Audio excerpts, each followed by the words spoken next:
मेरा वक्त बराबर चल रहा है, जिसका वक्त खराब चल रहा है वो देख ले अपना वक्त कैसा जाने वाला है। अपना वक्त तो अल्हम्दुलिल्लाह।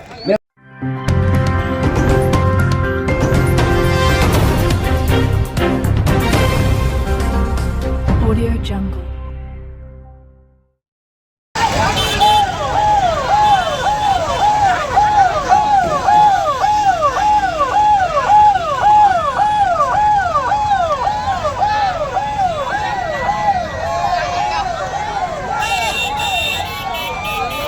के रहनुमा है, अगर वो दावा करते हैं कि हम मुसलमानों के हमदर्द हैं, तो फिर मैं सवाल करता हूँ कि इस रियासत में, इस महाराष्ट्र की रियासत में 48 एमपी की सीट हुआ करती है, 48 एमपी की सीट हुआ करती है। और इस रियासत कागज की चिट्ठी, छोटी डायरी, पेन लेके जहां मिल रहा वहां पे निकाल रहे। देखो, मराठा इतने, दलित इतने, ओबीसी इतने, मुसलमान इतने, मुसलमानों का वोटिंग परसेंटेज होगा देखो 50% है ना भैया, 50 ना, नहीं 55 भी हो गया, कैसा आता। और उस वक्त मैं ये कहता था कि नादानो, तुम्हारा ईमान इतना कमजोर है कि तुम मेरा हिसाब जमीन पर निकाल रहे, लेकिन मेरा हिसाब तो मेरा रब वहां पर कर रहा है, मेरे वहां पर कर रहा है। और आज फिर आ गए, पूरा घूम रहे। ये एक अलग गैंग यहां पे घूम रही है, दूसरी कहां घूम रही मालूम क्या? एक बंदा पूरे शहर में घूम रहा है झोली फैलाते हुए, दे दे दे दे दे दे दे दे दे दे दे दे दे दे। मेरे को फिक्र उसकी इस बात के लिए होने लगी, और इसमें से कोई जान पहचान का है तो मेरी तरफ से एक मशवरा दे दो। इतना जोश में झोली उठा रहा है कि कहीं उसके नारे को खतरा ना हो जाए, तो बेल्ट वेल्ट बांध के निकल मेरे राजा।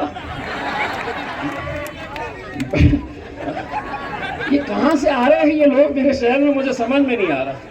अच्छा, अब एक बात सुन ले, एमपी का इलेक्शन लड़ने का इख्तियार सबको है साहब, हर आम आदमी भी लड़ सकता है, जमहूरियत है, कोई भी लड़ सकता है। सिर्फ एक कंडीशन है मेरी, यहां पे किरारपुरे के अंदर आना, यहां पर मैं एक है तो ऐसा बोर्ड लगाऊंगा, उसके ऊपर सिर्फ अंग्रेजी में लिख के बताना, मेंबर ऑफ पार्लियामेंट। अबे पार्लियामेंट बोले तो कानून जहां पे बनते हैं, इन नौजवानों के कानून, हमारी माँ और बहनों के कानून, हमारे आज शरीयत के कानून भी वहां पर बन रहे हैं, हर कानून वहां पर बनता है। और एक बात ये भी बता दो, ईवीएम की जो मशीन होती है उसमें जितने वोट पड़ते हैं उतने ही रहते हैं, तुम बढ़ा नहीं सकते। मतलब ईवीएम मशीन में भाई साहब को अगर 20 मिले तो बाहर आके खड़े हो जाएंगे, 20 का 40, 20 का 40, 20 का 40 बोल के। पुरानी आदत, अम्बा अफसरा, अंजलि बोलेंगे बढ़ा देता, 20 का 40 कर देता। भाई जितना है, देखिए आप लड़िए साहब, लेकिन क्यों आप अच्छी तरह से जानते हैं कि आपको क्यों खड़ा किया गया है, किसने खड़ा किया है। सिर्फ और सिर्फ मुसलमानों की, दलितों की, पिछड़ों की आवाज, उसको यहां से खत्म करने के लिए। गूंगे, मुक्के और बहरे होते तो शायद नजरअंदाज कर देते, लेकिन तकलीफ इसी बात की है, असदुद्दीन अवैसी एक अकेला था, लोग कहते थे कि अकेला रहेगा, लेकिन अल्हम्दुलिल्लाह इस इत्तिहाद की बदौलत आज असदुद्दीन अवैसी अकेला नहीं है, उनका भाई इम्तियाज जलील भी वहां पर जाकर बैठता है।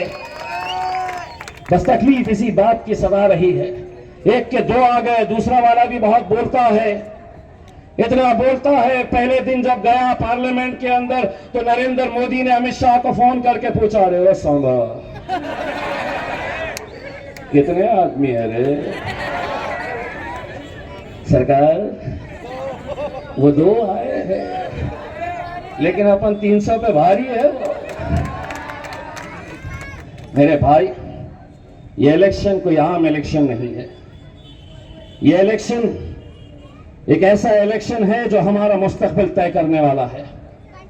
आपको मैं डरा नहीं रहा हूं, लेकिन ऐसे ऐसे कानून बनाए जाने वाले हैं, ऐसे कानून लाए जाने वाले हैं कि जिससे हमारी आने वाली नस्ल, हमारी माएं और बहनें हमारे मदरसे रहेंगे नहीं रहेंगे, हमें किस तरह की तालीम, हमारे स्कूलों के अंदर तुम्हें क्या पढ़ाया जाएगा, ये सब बातों के फैसले वहां पर होने वाले हैं।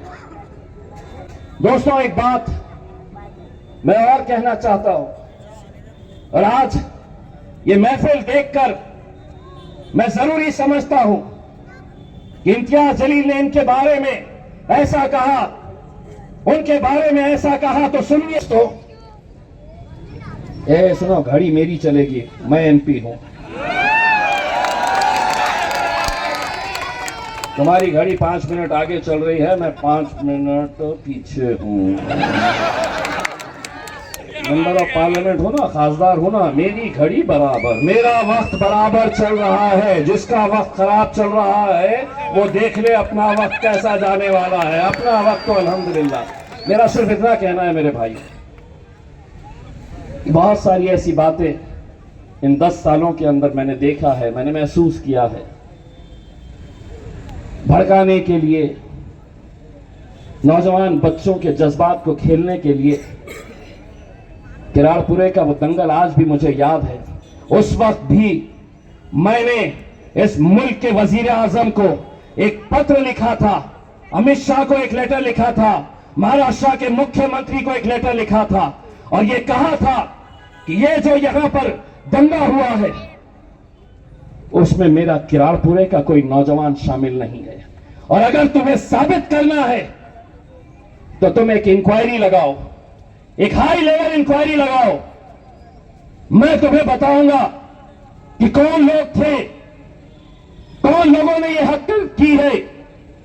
किसी का जवाब नहीं। प्रधानमंत्री नरेंद्र मोदी साहब का एक दिन जवाब आया मेरे लेटर के ऊपर। मैंने कहा कि चलो, खुशी की बात है कि इंक्वायरी होगी। पत्र में क्या लिखा था?